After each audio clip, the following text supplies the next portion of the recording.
Hello students.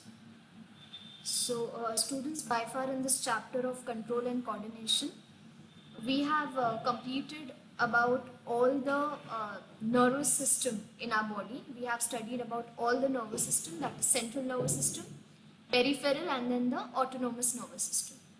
And then we had started studying about the sensory receptors in our body. So we studied that these are groups of specialized cells, or you can say these are groups of receptors which receives the stimuli from the external environment or the internal environment of your body. Then we also studied about the classification of these sensory receptors, and this classification was given by Sherrington. According to this classification, sensory receptors are broadly divided into three sections, or you can say three types. There is exteroreceptors, proprioreceptors, and interoreceptors. So exteroreceptors, they detect the external stimuli, that is from the external environment of the body. Proprioreceptors, they are found in the tendons and the ligaments of your muscle. So they detect the stimuli from these muscles and these tendons and the ligaments of the muscles. And then there is enteroreceptors that detect the internal stimuli, that means the internal environment of your body. Then we studied how are these exteroreceptors, interoreceptors, and proprioreceptors are further divided. So exteroreceptors are of six types rather. The first one is phonoreceptors. The phonoreceptors, the location of these receptors are the ear, okay, the internal ear, and they help in detection of the sound. Then there is statoreceptors, which again the location of this receptor is again the internal ear, and they help in maintaining the balance and the equilibrium of the body. So you can say that ear performs, the sensory receptor present in the ear performs two functions. One is detection of the sound, and the second one is maintaining the equilibrium in the body. Then there is photoreceptors, and the location of this receptor is the retina of the eye, and the function is receiving the sensory stimuli of vision and light. Then thermoreceptors, which are present on the skin, and they receive the sensory stimuli for heat and cold. Okay, so thermoreceptors present on the skin. Now on the skin there is also one more receptor which is present, which is known as mechanoreceptors. And mechanoreceptors, these are sensitive to mechanical stimuli like touch, pain, or any kind of pressure. Okay, so on the skin there are two types of receptors present, thermoreceptors and mechanoreceptors. Then the last one of exteroreceptor is chemoreceptors, which are further divided into two types, gustatoreceptors and olfactory receptors. Gustatoreceptors are present on the tongue, and they are responsible for taste buds. So they are sensitive to taste of sweet, salt, sour, bitter, or any other kind of taste. And olfactory receptors, these are present on the olfactory epithelium of the nose, and they are sensitive to about, you can say, 10,000 different smells. Okay, so as you can see, all these six types of receptors, they are responsible for receiving the external stimuli, that is receiving the stimuli from the external environment of your body, and that is how they are being categorized into exteroreceptor. Talking about the next type of the receptor, that is interoreceptors, they receive the stimuli coming from within the body, that is the internal environment of your body. So the first type of interoreceptors is enteroreceptors. So enteroreceptors, the location is from the internal body organ, and they are sensitive to stimuli coming from the internal organs like the stimuli like hunger, thirst, pain, or the osmotic change in your body. So all these types of stimuli is being taken care by the enteroreceptors, which are present in the internal body organs. Then what they have done is they have included proprioceptors also in interoceptors. So proprioceptor is actually a complete different type of a receptor, but here they have been included into interoceptors. So talking about proprioceptors, they are present in the joints, muscles and the tendons. So they detect the change in the movement of the joints or the movement in the tendons and muscles, and if there is any kind of pain or tension or if there is a sensitivity to certain vibrations. So these changes are being detected by proprioceptors. And the last one, which is included in interoceptors, is baroreceptors. Baroreceptors, they are also considered as mechanoreceptors, but these mechanoreceptors are receiving the signals from the internal organ. Whereas in exteroreceptors, the mechanoreceptors that we had studied, which is present on the skin, they are sensitive to mechanical stimuli coming from the external environment of the body. But here the baroreceptors, which are also considered to be mechanoreceptors, they receive the stimuli or they receive the signals from the internal organs of the body. So they receive the signals from the internal environment of the body. The location of this is present in the walls of atria, then vena cava, that is the superior and the inferior vena cava, the aortic arc, and then the carotid sinus. So these are the locations where baroreceptors are present. And the function, if you speak about baroreceptors, they sense the changes in blood pressure so as to restore homeostasis in the body.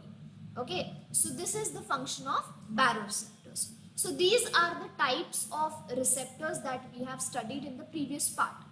Now, in this particular session, we will be speaking about the first sensory receptor, that is eyes. So we will be speaking about eyes, we will be discussing about the structure of the eyes, and then we will be studying about the sensory receptors present on the eyes.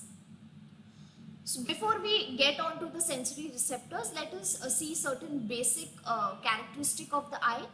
So eye, it is a photoreceptor, and if we speak about the location, they are located in the orbit.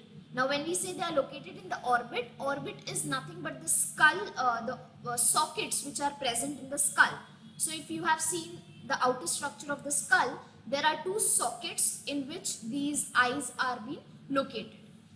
They are 2.5 centimeters in diameter. Now these are all approx values, so 2.5 centimeters in diameter, and they weigh about 7 grams. Now eyes, they give us binocular vision. Why do they give us this binocular vision? Because the eyes are located in the forward direction. So as the eyes are forwardly directed, they give us this binocular vision, and this binocular vision, it actually helps us in getting the 3D vision. Okay, but this 3D vision of certain object or certain image in front of your eyes, you will only get this 3D vision with both the eyes. If you close one of your eyes, there is this 3D vision is not that prominent that it is with both of your eyes.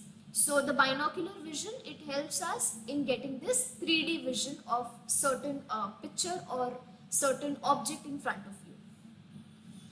Now the eyes, if we speak about the protection of the eyes, they are protected by certain structures on outer to the eyeball, you can say. The first one is the eyebrows. So eyebrows, if you see on the outer layer of your outer structure of the eyes, on both the sides there are eyebrows present which has hairs on it, and these eyebrows, they do not help much, but then they are present, and they actually help in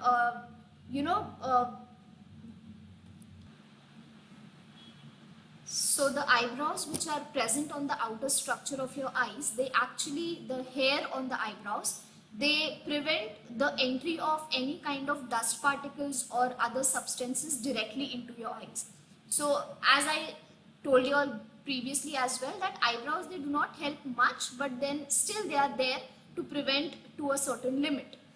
Then the next structure that helps in protection of the eyes is the eyelashes. So what are the eyelashes? They are the hair which are present on your eyelids. and these eyelids, they have the hair, rather I would say, have this gland which is known as meibomian gland, and these glands, they open at a follicle of the eyelash. So here in this picture you can see these are the glands which are present on the follicles of the eyelashes, and these glands, they are responsible for secreting oil. Okay, so this oil that is secreted by the meibomian gland, they help in smooth opening and closing of the eyelid. Okay, because when they secrete the oil is present on the outer layer or on the outer surface of your eyelid, and that actually helps in smooth opening and closing of your eyelid. So again, this is one protective layer, and then the next protective layer is the eyelid itself. So eyelid, there are actually three eyelids present per eye. So out of these three eyelids, two of them are functioning and one of it is reduced. Okay, so the reduced eyelid is named as nictitating membrane, and this nictitating membrane is actually vestigial in case of humans. That means it is not used, it is a vestigial organ. So the nictitating membrane is present in other organisms, like if you see in this picture over here, this is one eyelid, this is the picture of a bird, where you can see this is one eyelid, this is the lower eyelid, and this transparent membrane which you see is the nictitating membrane. But in case of humans, this nictitating membrane is actually reduced, and it is a vestigial organ. It is considered to be the vestigial structure. Now this nictitating membrane in other organisms like birds and certain reptiles, they are found to be protective. So they actually help these organisms to prevent any kind of dust and any kind of dirty substances entering into their eyes directly. So the eyelids are again three, out of which two are functioning, the upper and the lower one in case of humans. And the third one, that is the nictitating membrane, in humans it is vestigial, it is reduced. Whereas in other organisms, in other certain organisms, it is functioning. So these are the three protective layers. The fourth protective layer is the tear glands. Okay, so these tear glands are present on the outer side of the eye. So when you see a structure of the eye, this side, the side towards your nose becomes the inner side, and the side towards your ears becomes the outer side. So the tear glands, which is also known as the lacrimal glands, they are present on the outer side of the eye and inside the orbit. When I say outer side of the eye, it is present inside the orbit but on the outer side. They are almond shaped glands, as you can see over here. These are the lacrimal gland, and they secrete tears. So the secretion that is secreted by the lacrimal gland, they are poured through a duct. So these are the ducts, as you can see, which are present over here. These ducts are responsible for pouring the secretion that is produced by this lacrimal gland. So the secretion that the lacrimal gland secretes is the tear. Then what are the function of the tears, okay, that are secreted by the lacrimal gland?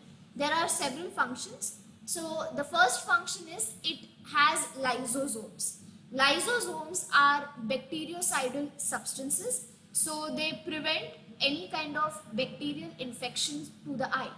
So lysosome is is present in the secretion, that is the tear. The second one is it provides nourishment to the cornea. Okay, so it provides nourishment to the cornea, and it has lysosomes, which is bactericidal substance.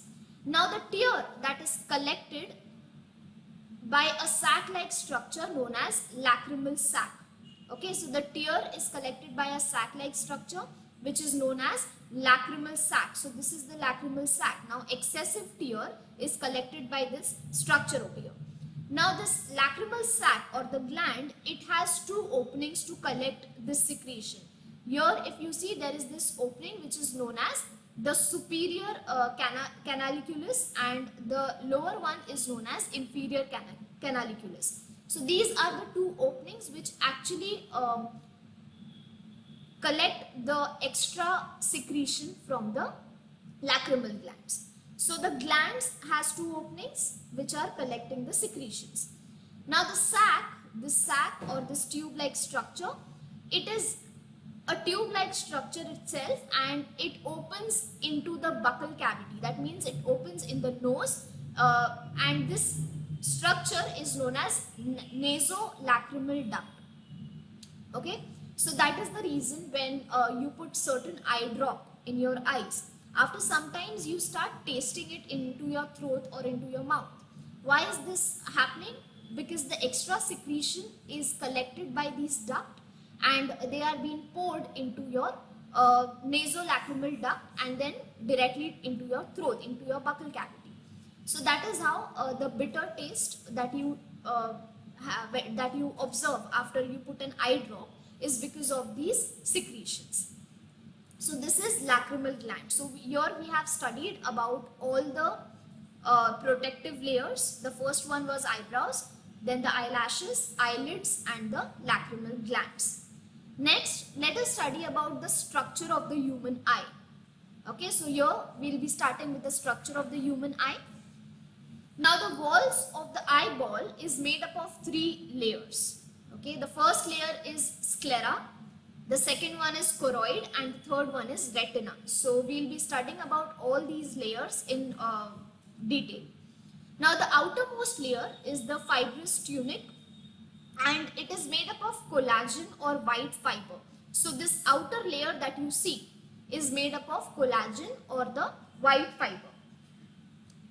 Posterior part of it is known as sclerotic, and it is the outermost layer made up of dense fibroelastic connective tissues with collagen fibers. So this is the outermost layer that you see, that is made up of fibroelastic connective tissues with collagen fibers. Now this layer, it provides attachment to the eyeball muscle. So as you can see, this is the lateral rectus muscle. So this layer, it actually provides an attachment to the eyeball and the muscle, and it is provided with blood vessels as well. So this is the outermost layer, and on the posterior side, that is this side, there is this sclerotic present. Then on the anterior part, that is this part, the layer that is present or the structure that is present is known as the cornea. So cornea, it is a thick and transparent layer which is present on the anterior side, that is the front side, and it is slightly bulged out. So as you can see, this is the sclera, and then the anterior side of it, the cornea, is slightly bulging out. Now why is this bulging out? This is bulging out for focusing light to the retina. Okay, so for the function of focusing light to the retina or on the retina, this cornea is slightly bulged out. Now it is devoid of blood vessels. This layer, the cornea layer, is devoid of blood vessels. That means it is not having any kind of blood vessel. It is not vascular.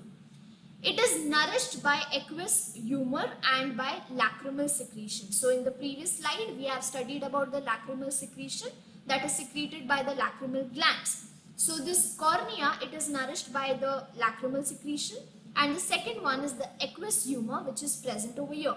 So this light blue part that you see, this is the aqueous humor which actually nourishes the cornea.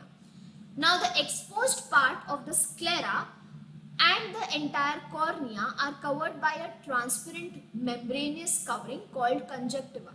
Now, if you consider the complete eyeball, this part of the sclera, here and here, this part is exposed, as well as the cornea is also exposed. Now this cornea and the exposed part of the sclera, the anterior part, is covered by a thin transparent membranous covering which is known as conjunctiva, and the function of this conjunctiva is to provide protection, again the protection from any kind of dust particles or any damage to the eyeball, and the second one is lubrication to the cornea.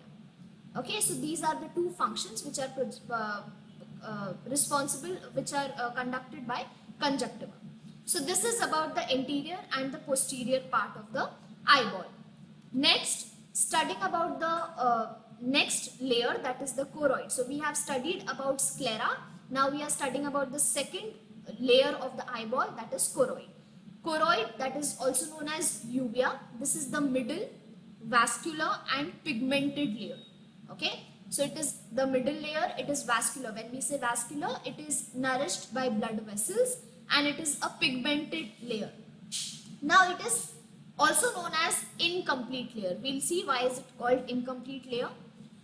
Now choroid or uvea, it is further divided into three regions. Okay, the choroid proper, the ciliary body and the iris. So we'll be studying about these three parts in detail now. The first part of choroid, that is choroid proper, is lined, it lines the sclera. So as you can see, this is the sclera, the white part. Then on the second layer, which you actually can see that it is vascular and it has blood vessels, this actually lines the sclera. Okay, and it is a pigmented layer, and due to its pigmented nature, it prevents internal reflection. Okay, so this second layer is pigmented, whereas the sclera, it was non-pigmented. The second layer, that is choroid proper, is pigmented. The function of this choroid proper is the blood vessels of the choroid proper. It provides nutrition and oxygen to the retina. So as we know that eyes, they absorb the oxygen directly from the atmosphere. So after absorbing the after absorbing the oxygen from the atmosphere, this oxygen is provided to the retina by the choroid proper. Then the second layer of the choroid is ciliary body. So as you can see over here, this two structures on either side of the lens. These are the ciliary bodies, and it has less pigment. So it has less pigment as compared to the choroid proper. It is thick muscular ring-like structure at the junction of the choroid and iris. So this is the iris that is present over here, the dark blue color structure, and this is the choroid that is present. So as you see at the junction of the choroid and the iris, the ciliary body is present. Its epithelium secretes aqueous humor. So the aqueous humor that is collected over here and that provides lubrication to the cornea, or that provides lubrication to the cornea, is actually secreted by the epithelium of the ciliary body. So the its epithelium secretes aqueous humor, and suspensory ligaments holds the lens. So the ciliary body has these ligaments. Okay, so these ligaments that are projecting out of the ciliary body actually holds the lens on place. So as you can see on both the sides of the ciliary body, there are these ligaments present, and these ligaments actually are holding the lens in a proper place. So the function of ciliary body is the ligaments and the muscles of the ciliary body helps in lens adjustment. So they actually are responsible for maintaining the adjustment or for certain adjustment of the lens. So this is the second layer of the choroid. The third layer is the iris. Now iris is the most pigmented layer, or it has more pigment compared to the ciliary body and the choroid proper. Now because it has more pigments, it is the part of the eye or the eyeball that is responsible for determining the color of the eye. So the different color of the eye is because of this iris. Okay, so the iris, it is more pigmented and it is present at the junction of sclera and cornea. So cornea, which is present over here, and sclera, which is this part on either side. On the junction of sclera and cornea, this dark blue structure that you see is the iris. So at the junction of sclera and cornea, the vascular part of the choroid sharply bends in the cavity of the eyeball, forming a thin and colored partition. So as you can see, there is a partition over here, and it has a perforated structure. So it has a perforated structure in the middle by this aperture, and this aperture is known as pupil.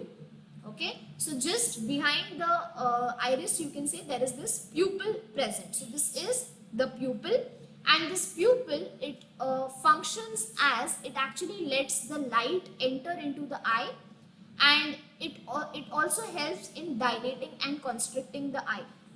Okay, so it can be dilated and constricted, and second function is it lets the light enter into the eye. So the function of the iris is, the smooth muscles of the iris helps in regulating the size of the pupil. So it can actually dilate and it can constrict depending on the intensity of the light that is entering into the eyeball. So this is the third part of the choroid. So by far we have studied about sclera, and then we have studied about choroid. Next, before we move on to the last part, that is retina, let us understand about lens. So lens, it is a transparent, elastic and biconvex structure. So this is the lens. Okay, this lens is transparent, it is elastic and it is biconvex structure, and it is suspended in the eyeball by the suspensory ligament. So as we have studied previously, the ciliary body, they project these suspensory ligament, and these suspensory ligaments actually hold the lens in a proper place. So the lens and the suspensory ligament divide the cavity of the eye into a smaller anterior aqueous chamber that is filled with aqueous humor, and the posterior large vitreous chamber which is filled with jelly-like vitreous humor. So these are the two chambers that the lens actually divides the eyeball into. So this is the lens present over here, and this lens actually divides the eyeball into two chambers. The anterior chamber, that is this chamber, is a smaller chamber which is known as aqueous chamber, and this is filled with aqueous humor, that is a clear watery fluid. And this posterior chamber is known as vitreous body or the vitreous chamber, which is filled with a jelly-like substance which is known as vitreous humor. The function of the lens is it maintains the shape of the eyeball, and it also helps in maintaining the pressure for keeping the lens in position. Okay, so this is the function of these chambers and the lens. Now the last part, that is the retina. Retina, it is the innermost delicate non-vascular light sensitive layer. So this layer that you see, the yellow layer, this yellow layer is the retina. Now this is the innermost layer and it is delicate, it is non-vascular, that means it has no blood vessels and it is light sensitive layer. This retina, it has two regions. The single layer of pigmented non-sensory part, that is lining of the iris and the ciliary body. So the retina, it has two layers. The first one is single layer of pigmented non-sensory part, that is the lining of the iris and the ciliary body. And then the sensory part, that is the lining of the choroid. Now it has further two parts, the outer pigmented part. When we say pigmented part, that means the pigment is melanin over here, and the inner nervous part. And then the inner nervous part is further divided into three layers. The layers of the nervous part is the outer photosensitive layers. This photosensitive layers is made up of rods and cones. Okay. Then the middle layer of it is bipolar nerve cells. And then the last one, that is the innermost layer, is ganglion cells. Okay, so the nerve fibers from the basal end of the ganglion cells collectively form the optic nerve. Now about these layers of the retina, we will be studying in detail when we are doing the photoreceptor cells in the next session. So students, we end this session over here. In this session, we have studied about the detailed structure of the human eye. And in the next session, we will be moving to the photoreceptor cell, where we will be studying about retina in detail. And then we will be moving to the next sensory receptor, that is the human ear.